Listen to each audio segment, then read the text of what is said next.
त्रिवेणी संगम आहे, कन्याकुमारी बीच आहे. तर असे काही स्पॉट आहेत ते आपण फिरणार आहोत आणि बघणार आहोत, जे भारताचं शेवटचं टोक आहे.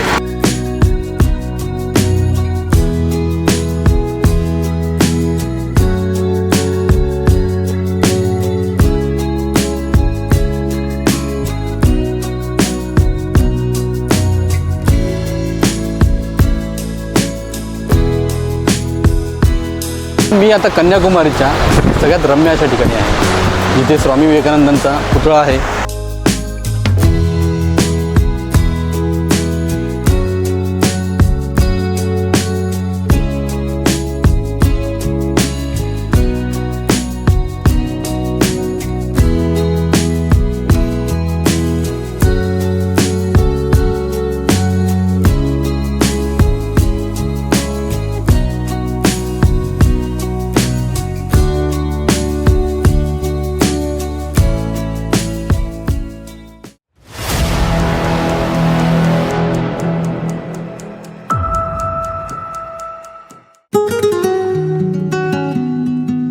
एक असा प्रवास जो आपल्याला एका टोकापर्यंत घेऊन जातो. कधीतरी आपलं स्वप्न असतं की आपण त्या क्षितिजापर्यंत जावं आणि पाहावं त्या पलीकडे काही दिसतं का. पण जे अशक्य आहे क्षितिजा पलीकडे पाहणं, ते शक्य करण्याचा प्रयत्न आपण करू पाहतो. एक असाच प्रवास तोच मी आज करायला निघालो आहे आपल्या दक्षिण भारताच्या शेवटच्या टोकाला. आज आपण जाणार आहोत भारताच्या त्या ठिकाणी जिथे 3 समुद्र एकत्र येतात, जिथे सूर्योदय आणि सूर्यास्त दोन्ही समुद्रात दिसतो आणि जिथे भारत संपतो असे आपण म्हणतो.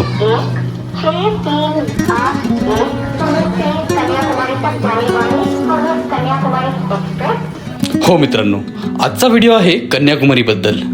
फक्त माहितीच नाही तर त्यामागचा इतिहास, श्रद्धा आणि माझं थोडंसं भाष्य सुद्धा. व्हिडिओ शेवटपर्यंत नक्की पहा, कारण मी शेवटी सांगणार आहे कन्याकुमारी का आयुष्यामध्ये एकदा तरी व्हिजिट करायला हवी.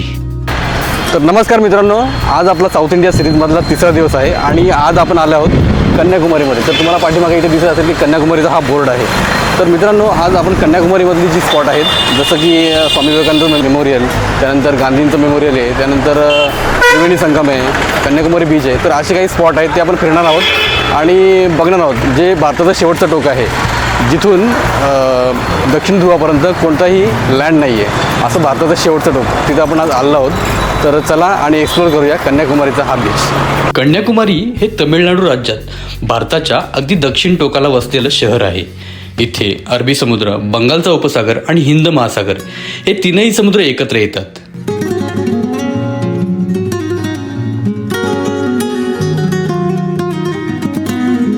इथलं जेवण करताना खूप छान वाटलं. असं वाटत होतं की आपण आपल्या घरी जेवतोय.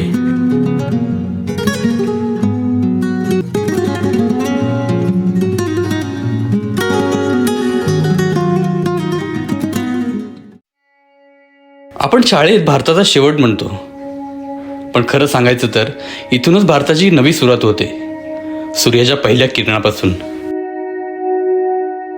कन्या म्हणजे अविवाहित स्त्री आणि कुमारी म्हणजे पवित्र. पौराणिक कथेनुसार देवी पार्वती इथे कुमारी अमन देवी रूपात तपश्चर्या करत होती. तिचा विवाह भगवान शिवाशी ठरलेला, पण काही कारणाने तो विवाह झाला नाही. म्हणून आजही कन्याकुमारी देवीला कुमारी देवी म्हणून पूजलं जातं. माझ्या मते ही कथा आपल्याला सांगते की शक्ती म्हणजे फक्त संसार नाही, संयम आणि आत्मबल सुद्धा आहे. तर मित्रांनो, मी आता आहे गांधी मेमोरियलमध्ये, जे कन्याकुमारीमधलं आपलं पहिलं स्पॉट आहे. तर इथे गांधीजींबद्दल सगळं लिहिलेलं आहे. सगळे फोटोज वगैरे त्यांचे लहानपणाचे पण फोटो आहेत.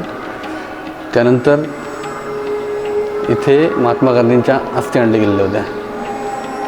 तर असं आहे गांधी मेमोरियल.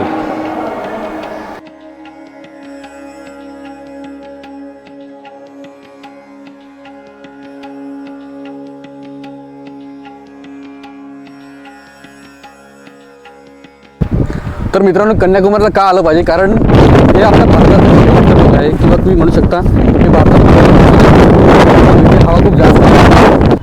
तर मित्रांनो, माझ्या मागे जे तुम्हाला दिसतं आहे, तर एका बाजूला आहे अरबी समुद्र, त्यानंतर समोर आहे इंडियन ओशन आणि आपल्या उजव्या बाजूला जो दिसतोय तो बंगालचा उपसागर. तर अशा प्रकारे इथे त्रिवेणी संगम आहे. लोक इथे आंघोळसुद्धा करतात, ते पवित्र असतं. त्यानंतर माझ्या पाठीमागे जे मगाशी तुम्हाला आतमधून दाखवलं ते गांधीजींचं स्मारक आहे, जिथे गांधींच्या अस्थी आणल्या गेल्या होत्या, विसर्जित केल्या गेल्या होत्या. तर अशा प्रकारे हे इथलं समुद्रकिनारा आहे हा, जो भारताचा शेवटचा टोक आहे. तर इथं आपण जरूर आलं पाहिजे हे बघण्यासाठी. आणि मित्रांनो, अजून एक गोष्ट आहे की आपल्याला पाठीमागे जी दिसते तिथे स्वामी विवेकानंदांचं मेमोरियल आहे आणि ते एक स्टॅच्यू आहे. तिथे आपल्याला जायचं आहे, तिथे जेटीने जावं लागतं. तर चला आपण आता तिकडे चाललो आहे आणि ते सुद्धा बघूया. आणि मित्रांनो, महत्त्वाची गोष्ट म्हणजे अशी की हा व्हिडिओ तुम्हाला आवडला आहे की नाही हे कळण्यासाठी तुम्ही मला एक लाईक, एक कमेंट जरूर द्या.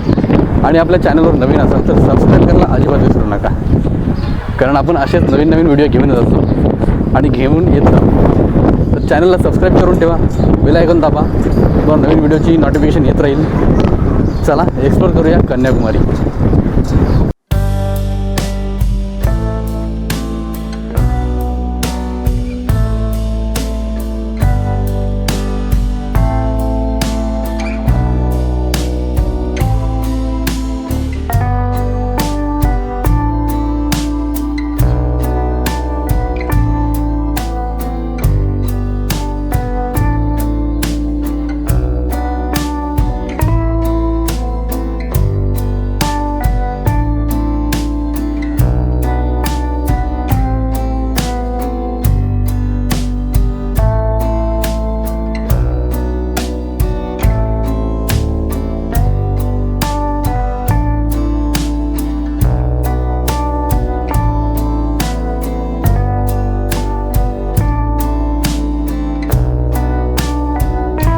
समुद्राच्या मधोमध असलेलं स्वामी विवेकानंद रॉक मेमोरियल हे कन्याकुमारीचं सगळ्यात पॉवरफुल अट्रॅक्शन आहे.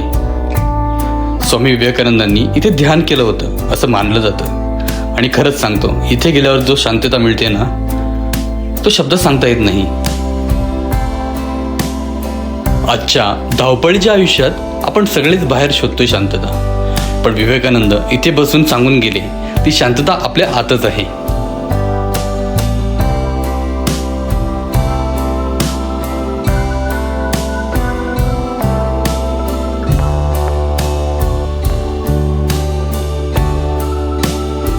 तर मित्रांनो, मी आता कन्याकुमारीच्या सगळ्यात रम्य अशा ठिकाणी आहे, जिथे स्वामी विवेकानंदांचा पुतळा आहे. तसेच तिरुवल्लुवर जे तमिळ कवी होते त्यांचा पुतळा आहे. तर तिथे आपल्याला जायचं आहे, तिथे जेटीने जावं लागतं. तर आपण इथे तुम्ही पाठीमागे बघू शकता, जेटीचं इथे पोर्ट आहे. तर तिथून आपण जेटी पकडूया. समुद्रात उभा असलेला 133 फूट उंच तिरुवल्लुवर पुतळा हा तमिळ साहित्याचा अभिमान आहे. हा पुतळा फक्त स्टॅच्यू नाही, तो नीती, ज्ञान आणि माणुसकीचं प्रतीक आहे. 133 फूट म्हणजे तिरुवल्लकर या ग्रंथातील 133 अध्याय. कन्याकुमारी हे भारतातलं असं एकमेव ठिकाण आहे जिथे सूर्योदय आणि सूर्यास्त दोन्ही समुद्रामध्ये दिसतात. सूर्यास्त पाहताना मन नकळत शांत होतं आणि सूर्योदय पाहताना नवी आशा जागी होते. जर आयुष्यात कधी डायरेक्शन हरवली असेल तर इथे येऊन सूर्योदय नक्की पहा. इथली लोक साधी, मनमोकळी आणि श्रद्धाळू आहेत. तमिळ, मल्याळम आणि थोडी हिंदी ऐकायला मिळते. सी फूड, दक्षिण भारतातील जेवण, नारळ, केळी आणि कॉफी सगळंच ऑथेंटिक.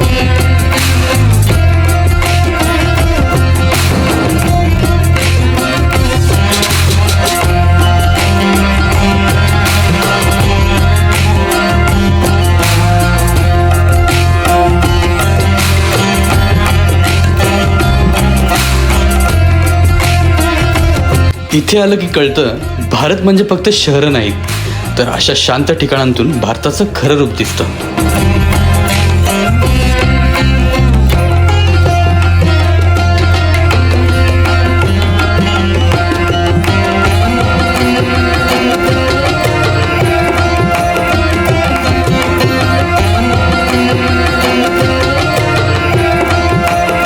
कन्याकुमारी म्हणजे श्रद्धा, इतिहास, निसर्ग आणि आत्मचिंतन. हे ठिकाण तुम्हाला एंटरटेनमेंट नाही करत, हे ठिकाण तुम्हाला विचार करायला भाग पाडतं.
आयुष्यात कधी थांबून विचार करायची गरज वाटली तर कन्याकुमारी ही परफेक्ट जागा आहे.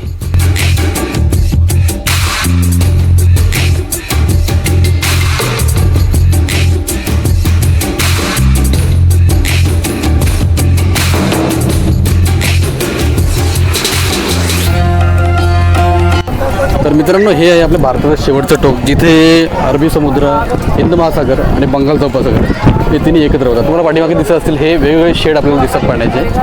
तर हे अशा प्रकारे इथे त्रिवेणी संगम आहे. आणि माझ्या पाठीमागे जे आहे ते आहे स्वामी विवेकानंद मेमोरियल.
व्हिडिओ आवडला असेल तर लाईक करा, शेअर करा, चॅनलला सबस्क्राईब करा आणि कॉमेंटमध्ये नक्की सांगा तुम्ही कन्याकुमारीला गेला आहात का, नसेल तर जायचं आहे का.